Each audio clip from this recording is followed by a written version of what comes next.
그래서 각 사람이 그를 보겠구라는 제목으로 함께 말씀을 나누도록 하겠습니다. 예수님께서 이제 하늘로 올라가실 때 제자들에게 마지막 하신 말씀이 사도행전에 기록되어 있습니다. 그 사도행전 1장 7절에서 8절에 보면 이르시되 때와 시기는 아버지께서 자기의 권한에 두셨으니 너희가 알 바 아니요 오직 성령이 너희에게 임하시면 너희가 권능을 받고 예루살렘과 온 유대와 사마리아와 땅끝까지 이르러 내 증인이 되리라 하시니라. 이렇게 말씀하신 예수님께서 하늘을 올라가실 때 제자들은 예수님이 올라가신 모습을 끝까지 쳐다보고 결국은 구름 사이로 예수님이 사라지셨어요. 바로 그러한 때 하늘에서 천사가 나타나서 이렇게 말을 했습니다. 사도행전 1장 11절에 보면 이르되 갈릴리 사람들아 어찌하여 서서 하늘을 쳐다보느냐 너희 가운데서 하늘로 올려지신 이 예수는 하늘로 가심을 본 그대로 오시리라 하셨느니라.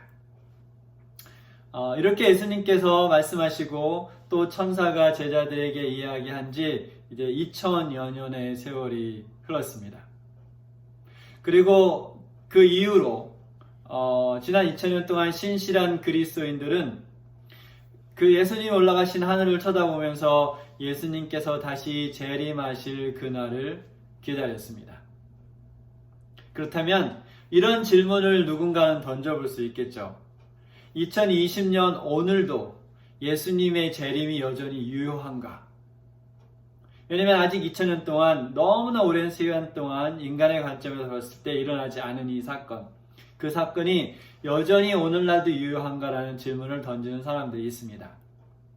그런데 동시에 예수님께서 십자가에 달리시기 전에 이미 다시 오실 것을 확증하셨고 하늘에 가신 이후에도 다시 오실 것을 확증하셨는데 이러한 질문을 던지는 것 자체가 합당한 것인가? 라는 질문 또한 우리가 생각해 볼 수 있습니다. 그러면 먼저 예수님께서 하늘에 가시기 전에 십자가에 달리기 전에 어떻게 제자들에게 말씀하셨는지 보겠습니다. 요한복음 14장 1절부터 3절입니다. 너희는 마음에 근심하지 말라. 하나님을 믿으니 또 나를 믿으라. 내 아버지 집에 거할 곳이 많도다. 그렇지 아니하면 너희에게 일렀으리라.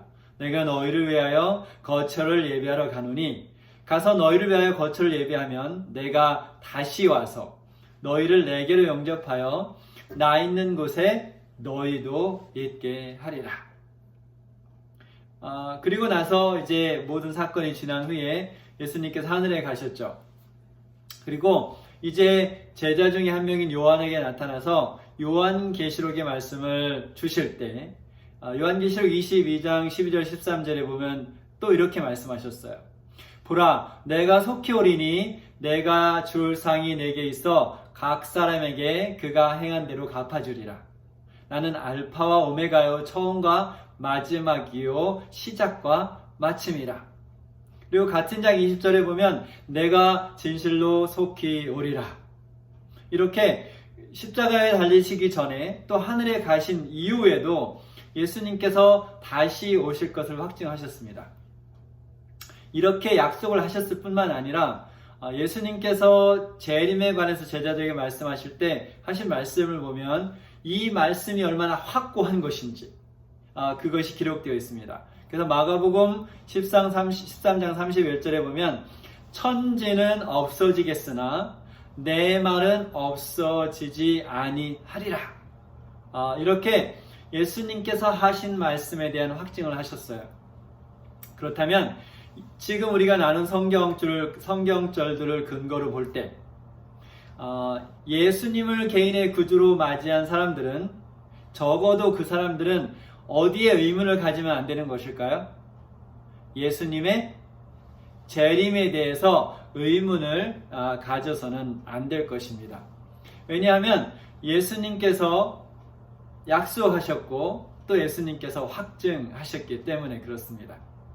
그런데 이렇게 약속과 확증을 하셨을 뿐만이 아니라 예수님이 무엇을 또한 분명하게 하셨냐면 예수님의 재림의 시간에 대한 것을 분명하게 하셨어요. 더 이상 의문의 여지가 없이. 사도행전 1장 7절에 보면 이르시되 때와 시기는 아버지께서 자기의 권한에 두셨으니 너희가 알 바 아니요. 이렇게 말씀을 하셨는데도 사실 많은 사람들이 예수님의 재림의 때를 계산해 왔어요. 그리고 지금도 여전히 계산하고 예측하려고 하죠. 그러나 예수님께서는 이것을 분명하게 말씀하셨습니다. 우리가 아무리 연구하고 찾아봐도 예수님의 재림의 때를 알 수 없어요. 왜냐하면 이것은 아버지께서 자기의 권한에 두셨다고 이미 예수님께서 못을 박으셨죠. 그래서 우리가 예수님의 재림의 징조를 볼 수는 있습니다. 그러나 예수님의 재림의 때를 아는 것은 허락되지 않았어요. 이것은 우리가 분명하게 마음속에 가져야 될 사실입니다. 그렇다면 아까 제가 드렸던 질문을 다시 한번 드려보도록 하겠습니다. 2020년 그러면 오늘도 예수님의 재림이 유효한가? 다시 한번 말씀드리면 예수님의 재림은 우리가 서로 재림이 있을 것이다 없을 것이다 서로 의논하고 토론하고 할 그런 주제가 아닙니다. 왜냐고요? 다시 한번 예수님께서 약속하셨고 확증하셨기 때문에 이것은 우리가 토론할 주제가 아니라 예수님의 시간이 되면 역사적으로 일어날 사건인 것이죠. 이것이 우리가 재림교인들이 가져야 될 가장 기본적인 생각입니다. 재림은 우리가 의논하고 토론할 그럴 주제가 아니라 하나님의 시간이 되면 역사적으로 일어날 사건이다. 우리 제7일 안식일 예수 재림교인들은 이 사실을 분명하게 믿고 있고 우리 기본 교리에 보면 25번째 이렇게 기록되어 있습니다. 그 요약을 보면 기본 신조 25 그리스도의 재림은 교회의 복스러운 소망이며 위대한 복음의 절정이다. 구주의 오심은 실제적이며 직접적이요 가시적이며 세계적이다. 그분이 오실 때 죽었던 의인들은 부활하여 살아있는 의인들과 함께 영광스럽게 변화되어 하늘로 승천할 것이다. 그러나 불의한 자들은 죽을 것이다. 세상의 현실적 상태와 함께 거의 모든 예언들이 성취는 그리스도의 오심이 임박됐음을 알려준다. 재림의 시간은 알려지지 않았다. 그러므로 우리는 언제나 준비하고 있어야 한다는 권면을 받고 있다. 우리가 잠시 예수님의 삶을 한번 이렇게 돌아보도록 하겠습니다. 예수님의 탄생을 볼까요? 예수님의 탄생을 보면 굉장히 조용했고 예수님이 태어날 그 당시에 세상 모든 사람에게 있어서는 예수님의 탄생이 거의 의미가 없었어요. 알려지지도 않았고요. 단지 그 들에서 양을 치고 있던 목자 몇 명만이 천사들의 이야기를 듣고 태어난 예수님을 찾아갔을 뿐입니다. 물론 동방박사들은 한참 후에 예수님을 만났죠. 근데 예수님이 특별히 누일 곳이 없어서 말 구유에 누입니다. 그래서 예수님의 탄생의 과정을 보면 일반적인 출산의 어떤 스탠다드보다 훨씬 낮은 것을 볼 수 있어요. 그렇다면 예수님의 죽음의 모습은 어떻습니까? 로마 시대 당시의 십자가형은 그 당시에 가장 그 심한 범죄자들을 처형하는 방식이 십자가형이었습니다. 그분은 돌아가실 때 머리에 가시관을 쓰셨어요. 그리고 그분의 머리 위에는 그분을 모욕하는 타이틀이 적혀 있습니다. 유대인의 왕이라고. 예수님께서 유대인의 왕이었지만 그곳에 적힌 유대인의 왕은 같은 뜻이 아니었겠죠. 그래서 예수님은 온갖 모욕을 당하시고 고문을 당하고 십자가에 못 박히고 그 다음엔 창에 찔리고 그리고 돌아가셨습니다. 물론 돌아가신 일이 먼저 있었죠. 근데 그 시신을 누일 곳도 없어서 빌려온 무덤에 예수님의 시신이 누였습니다. 3일째 예수님께서 부활하신 사실은 엄청난 사실이죠. 엄청난 일이죠. 그리고 나서 500명이 넘는 사람들에게 부활하신 예수님이 그 모습을 보여주셨습니다. 그런데 여전히 이 모든 사실들은 어디서 일어났나요? 이 중동 지방의 아주 작은 지역에서 일어난 사건들이고, 그 시대에 동시대에 살았던 세계의 대부분의 사람들은 이러한 일이 일어났는지도 모르고 살았어요. 그것이 팩트죠. 그런데 예수님께서 재림하실 때는 이제는 상황이 전혀 달라집니다. 그래서 우리가 지금까지 이야기했던 예수님의 모습, 삶의 모습, 삶의 정황과는 전혀 다른 모습으로 예수님께서 오시죠. 그래서 우리 교리 책에 보면 구주의 오심은 실제적이며 직접적이요 가시적이며 세계적이다라고 기록했습니다. 그래서 요한복음 1장 7절에 이 말씀이 기록되어 있죠. 볼지어다 그가 구름을 타고 오시리니 각 사람의 눈이 그를 보겠고, 이 말은 예수님께서 재림하실 때 우리가 세계 어느 곳에 있든지 해가 뜨면 해가 보이잖아요. 그렇죠? 달이 뜨면 달이 보이잖아요. 북두칠성이 보이면 북두칠성을 세계 어느 곳에서도 볼 수 있죠. 그렇죠? 그런 것처럼 예수님께서 오실 때 그 오시는 모습을 세계에 있는 모든 사람들이 그 모습을 볼 수 있다는 거죠. 그래서 마태복음 24장 30절 31절에는 이렇게 기록되어 있습니다. 그때에 인자의 징조가 하늘에서 보이겠고 그때에 땅의 모든 족속들이 통곡하며 그들이 인자와 구름을 타고 능력과 큰 영광으로 오는 것을 보리라. 그가 큰 나팔 소리와 함께 천사들을 보내리니 그들이 그의 택하신 자들을 하늘 이 끝에서 저 끝까지 사방에서 모으리라. 그 예수님이 하늘로 올라가신 이후에 많은 사람들이 거짓 메시아들이 나타났습니다. 그래서 자기가 뭐라고 말을 합니까? 내가 재림 예수다. 그런데 우리가 성경을 아까 읽었던 그 성경절만 알아도 거기에 속아 넘어가지 않을 거예요. 왜요? 예수님께서 재림하시는 것을 그 사람이 재림 예수라고 자청하는 그 사람이 재림하는 모습을 온 세상 사람들이 보지 못했다면 그 사람이 진짜예요, 가짜예요? 그 사람은 가짜죠. 그렇죠? 왜냐하면 예수님께서 재림하실 때 모든 사람들이 그 모습을 볼 수 있겠다고 했기 때문에 그렇습니다. 그래서 지금 이 시간 세계 각곳에서 자기가 재림 예수라고 하는 사람은 다 뭐예요?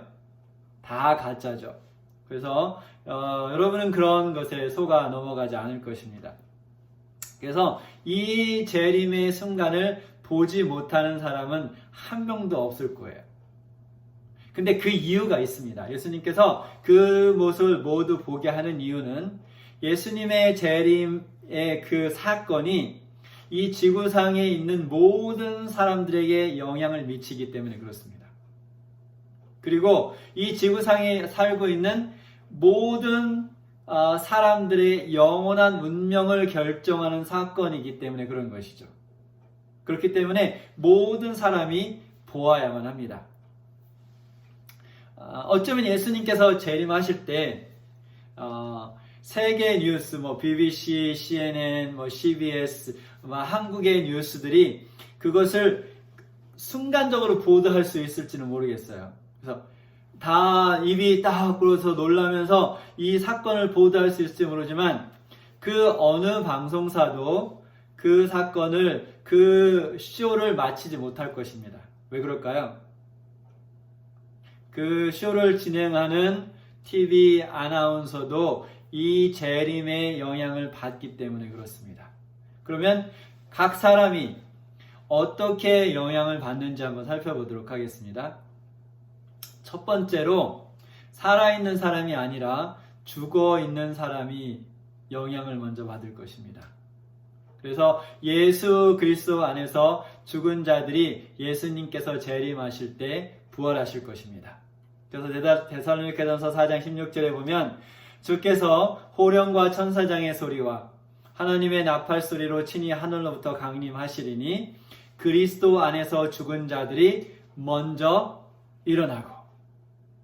여러분 가족 중에 그리스도 안에서 돌아가신 분들이 있으면 한번 손 들어보세요. 그렇죠? 여러분 그 그리스도 안에서 돌아가신 분들이 어떻게 된다고 하고 있습니까? 예수님의 그 나팔 소리와 천사장의 소리와 나팔 소리로 그들의 이름을 부를 때 그들이 무덤이 열리고 부활한다는 복된 소식을 성경이 전하고 있습니다. 아멘입니까? 그날 여러분이 사랑했던, 마음속에 그리워하고 그 사랑을 담고 있던 그분들을 이날 다시 만나게 될 것입니다. 두 번째로 살아있는 사람들의 영향을 미칩니다. 어떤 사람들이냐면 예수 그리스도가 오시는 그날까지 신실하게 믿음을 지키며 영적인 순결을 지켰던 사람들이 영향을 받게 될 것입니다. 그래서 고린도전서 15장 51절 53절에 보면 이제 죽은 자들의 부활 이야기와 그 다음 이야기가 나오는데, 보라 내가 너에게 비밀을 말하노니 우리가 다 잠잘 것이 아니요 마지막 순간에 홀연히 다 변화하리니 나팔 소리가 나매 죽은 자들이 썩지 아니할 것으로 다시 살아나고 우리도 변화되리라. 이 썩을 것이, 이 썩을 몸이 반드시 썩지 아니할 것을 입겠고, 이 죽을 것이, 우리 이 몸은 죽을 몸이죠, 그렇죠? 이 죽을 것이 죽지 아니함을 입으리로다. 그래서 예수님께서 오실 때 우리가 살아있다면 우리의 몸이 이 썩을 몸이 아니라 죽지 않고 썩지 않을 몸으로 변할 것입니다. 이것이 어떻게 일어날지는 우리가 모르겠지만 정말 아름다운 순간이 될 것이라고 있습니다. 여러분 이 순간에 참여하고 싶으신 분 한번 손 들어보세요. 예수님께서 재림하실 때 여러분이 살아서 예수님의 재림을 맞이하고, 그리고 그 여러분의 몸이 썩지 않을 몸으로, 죽지 않을 몸으로 바뀌는 것을 경험하고 싶으신 분 한번 손 들어보세요. 네, 이 일이 꼭 이루어지기를 예수 그리스도 이름으로 기도합니다. 세 번째로 살아있는 또 다른 부류의 사람들에게 예수님의 재림이 영향을 미칠 것입니다. 어떤 영향을 미칩니까? 그들은 예수님이 오시는 그때 그들의 영적인 순결을 지키지 못했거나 예수님에 대한 믿음이 없는 사람들은 예수님께서 오시는 그 재림의 날 결국은 죽음을 경험할 수밖에 없습니다. 그래서 데살로니가 후서 2장 8절에 보면 그때 불법한 자가 나타나리니 주 예수께서 그 입의 기운으로 그를 죽이시고 강림하여 나타나심으로 패하시리라. 그래서 예수님을 신실하게 믿지 못했거나 예수님을 믿지 않았던 사람들은 예수님께서 재림하시는 그날 죽음을 맞이하게 됩니다. 제가 중간에 요한복음 14장 시작할 때 요한복음 14장 1절부터 3절의 말씀을 읽어드렸습니다. 우리가 잘 알고 있는 말씀이죠. 그래서 다시 한번 말씀드리면 제자들에게 예수님께서 말씀하실 때 내가 아버지께로 가노니 가서 거처를 예비하면 내가 다시 와서 너희를 데리고 가서 나 있는 곳에 너희도 있게 하리라. 근데 이 말씀은 사실은 고대 그 히브리인들의 결혼 풍습과 관련이 되어 있습니다. 그 컨텍스트 자체가. 우리는 지금 현대의 결혼식은 그냥 결혼을 한 번만 하죠. 그러나 이 고대 히브리인들의 결혼은 두 개로 나눠져 있었습니다. 첫 번째는 약혼식이었고 두 번째는 결혼식이었는데 어떻게 달랐냐면 이제 신랑이 신부 지참금을 지불하고 약혼식을 신부의 집에서 합니다. 그렇게 되면 이 두 사람은 신랑과 신부로 그러니까 아내와 남편으로 간주가 돼요. 그러나 그때부터 같이 사는 것이 아니라 그렇게 결혼을 한 후에 신랑은 자기 아버지의 집으로 돌아갑니다. 아버지의 집으로 돌아가서 무엇을 준비하냐면 신부와 같이 살 거처를 준비하죠. 그 동안에 신부는 역시 자기 아버지의 집에 머물면서 결혼을 위한 준비를 합니다. 그래서 이 신부의 준비가 끝나고 또 신랑이 거처할 준비가 끝나면 다시 신랑이 와서 신부를 데리고 가서 자기 아버지의 집에 가서 결혼식을 하게 되죠. 그리고 나서 둘은 이제 부부로서 같이 살게 되는 것입니다. 이것이 그 고대 히브리인들의 결혼 방식이었어요. 근데 예수님께서 요한복음 14장 1절 3절에서 하신 말씀이 바로 그 말씀이었어요. 우리가 돌아볼까요? 2000년 전에 예수님께서 어디를 떠나셨습니까? 아버지의 집을 떠나셨어요. 그래서 어디로 왔습니까? 이 지구로 오셨죠. 근데 왜 아버지의 집을 떠나서 지구로 오셨나요? 그것은 이 지구에 와서 교회와 그렇죠? 그 교회에 속한 저와 여러분과 이 약혼식을 하기 위해 오신 거예요. 그래서 예수님께서 결혼 지참금을 지불하셨습니까? 네, 하셨어요. 어디서 하셨습니까? 십자가에서. 십자가에서 우리와 결혼하기 위해 결혼 지참금을 지불하셨어요. 그리고 부활하신 후에 제자들에게 뭐라고 말씀하셨습니까? 이제 약혼식이 끝났어요. 그 다음에 내가 다시 아버지의 집에 가서 너희가 살 거처를 준비하고 준비가 되면 다시 오겠다. 그래서 이 땅에 살고 있는 신부, 예수님을 믿는 모든 사람이 신부죠. 그렇죠? 그 신부가 결혼식을 할 준비가 되고 예수님께서 거처를 마련하면 어떻게 됩니까? 예수님께서 다시 오시는 그 사건이 뭡니까? 그게 재림이고 그때 오셔서 우리를 데려오고 어디로 가서 아버지의 집에 가서 그곳에서 영원히 같이 살게 되는 것이죠. 그런데 이제 신부에 초점을 맞추면 신랑이 떠나간 사이에 신부는 무엇을 준비합니까? 결혼식을 위해서 본인을 혼인잔치에 들어가기 위해서 준비를 해야 돼요. 에베소서 5장 27절에 보면 이렇게 표현되어 있습니다. 주름 잡힌 것이나 이런 것들이 없이 거룩하고 흠이 없게 지켰다가 영광스러운 교회의 모습으로 주님을 맞이해야 할 것입니다. 이것도 결혼식의 컨텍스트예요. 그래서 우리가 순결하게 잘 우리를 지켰다가 예수님의 재림 때 예수님을 맞이하는 거죠. 그렇다면 제가 질문을 드려볼게요. 그런데 여러분은 신부로서 신랑 되신 주님을 맞이하기 위해서 어떤 준비를 하고 계신가요? 들으셨나요? 신랑 되신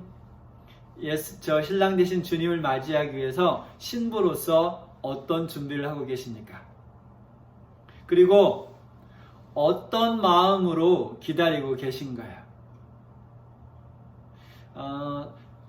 한국의 남자들은 군인을 가잖아요. 군대 가면 저는 안 그랬었는데 많은 사람들이 무엇을 하냐면 그 자기 관물대 밑에 이렇게 누우면 그 위로 이제 그 관물대가 보이거든요. 거기다가 이렇게 날짜를 표시합니다. 무슨 날짜를 표시할까요? 제대 날짜. 그래서 100일 남았다. 어떤 사람들은 1년 전 들어가자마자 그걸 한대요. 근데 어떤 사람들은 100일 전부터 100일, 99 이렇게 남았다라고. 수능을 준비하는 학생들도 하고 어떤 특별한 날을 기다리는 사람들은 그렇게 날을 기다립니다.